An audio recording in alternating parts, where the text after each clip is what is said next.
last night I had a comment from a guy from Saskatchewan, Philip McCauley. So hey, how's it going? Thanks for commenting and everything, and thanks for sharing my stuff. If you do, you share my stuff. Philip said, hey man, I've been watching your videos for a bit now and I like your approach and the way you do things. I was wondering if you could make a video on how you split your workouts up and how you track what you are doing in various rep ranges throughout the weeks or months to make sure you are making progress and getting stronger. And the thing is, I never really tracked my workouts. I never really tracked things, but I did memorize how many reps were my best with a certain weight. So say I could do, 10 reps or 15 reps at 315, I'd have that firmly embedded in my memory. And I'd also have firmly embedded in my memory what I could do at 275, what I could do at 295, say bench press, say squat, 405, whatever. I would know what my maximum rep range was, what the pinnacle was, what I should shoot for, and what I should try to beat in order to ensure that I'm training as intensely as possible during my workouts. So I just memorized it. I never wrote it down. I just would memorize it. And ultimately, you don't have to really be an analytical mind type person to make progress in the gym. That's where a lot of people make a mistake.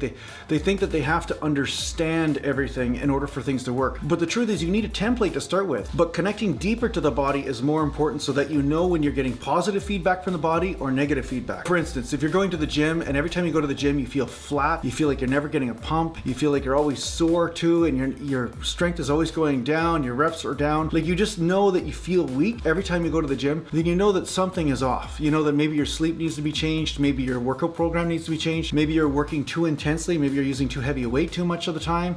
There are a lot of different variables at work, okay? So the first thing you gotta do is just start with a template. And I don't care what template you start with any template, and then you see how you feel, and then you will know your progress. I mean, you don't have to mark every little thing down. You can if you want. If that helps you, go ahead. But you will know whether you're making progress or not. I mean, you could do some skin folds, you can see yourself in the mirror. I mean, you can see, is my arm 20 inches around or is it still 12? Like you can tell the difference, right, once it gets extreme. Ultimately, what I would say is I don't focus on measuring quite so much as I focus on how I feel and how my body feels when I'm working out.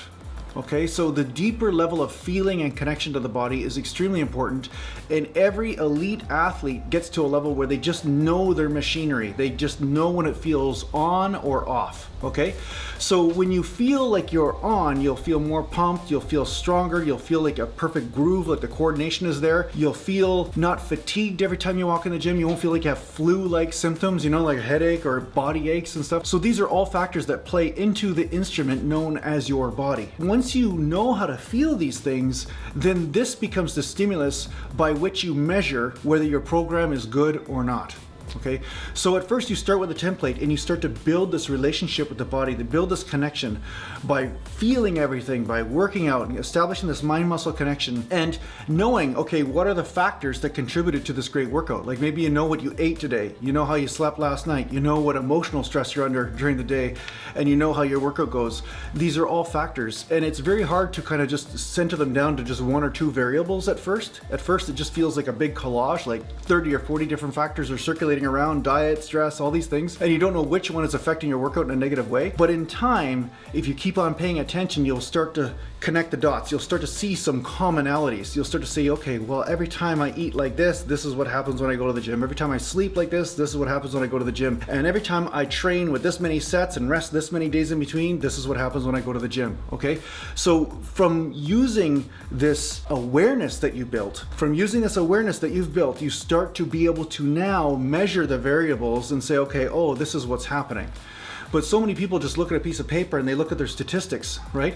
But I'd say the statistics are really just a reflection of how you feel and what's going on in this internal system. And the greatest stimulus and the greatest feedback you are getting is coming right from the body in the form of feeling and sensation. So once you start to read that, then you become the co-creator of your own workout program and you start to become a master. Somebody else had commented below, they said, well, geez, you got all these insights about working out more often and doing easy workouts and high rep workouts and then low rep workouts. You got all this insight from feeling, from really just experimenting on your own. How'd that happen? These are pretty advanced techniques. Well, your body is your teacher. Your body will teach you advanced techniques. It will tell you when to go and when not to go. But the problem is that when you're a beginner, you don't know how to read these signs. You don't know how to read these signals. Just like some bodybuilders are getting ready for contests and they've been doing it for 30 or 40 years, they just know their body. They know when it's losing body fat, they know what that feels like, and they know when it's gaining body fat, they know what that feels like, and then they adjust their diet accordingly. But a lot of them aren't on just a system that's concrete that says this is how many calories calories I got to eat, and every day this many calories I got to eat in order to lose body fat or gain muscle or whatever, right? They're not sticking to a template. They're adjusting the template based on how they feel. So the first step in any training is to develop awareness, and to say that is the first thing, is to develop the deeper awareness around your body, to groom this, to really work at it. And the deeper your awareness goes with your body, the more you will be able to respond to the stimulus that's given to you in that moment. A lot of times templates don't take into factors that are unknown. Sometimes you slip on ice on the way to the gym, or maybe you got pushed by a friend, or maybe you had a car accident, or just little things, and there's a subtle little tweak, and then your body's saying at the gym,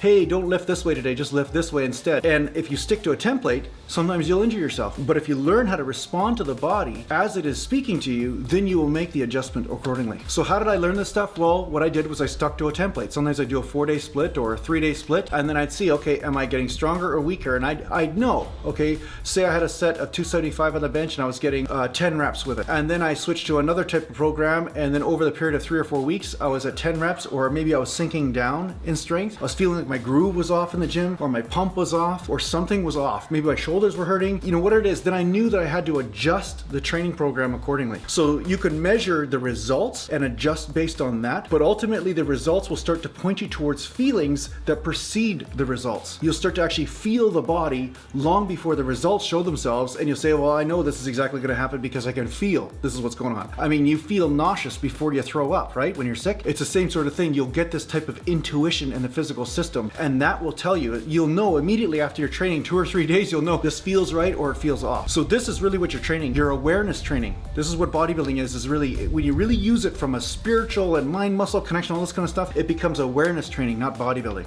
okay? I hope that answers your question a little bit. Ultimately, you start with a template, and then yes, you can measure how many reps you're getting with certain rep ranges, and then you can keep track of what your records are, and then try to beat that. But ultimately, at some point, you will go beyond that, and it will start to become more about a connection to the body and how you're responding to the stimulus that you're giving the body at that time. You know, what feelings are being shown to you. So I hope that helps, and be sure to visit me at naturalgallantbodybuilding.com, and thanks a lot for sharing my videos and really helping me get those videos out there, because it's really hard to get a YouTube channel out there right now. So if you can help me out by sharing some of my stuff, that's great. I really appreciate it, and take care for now.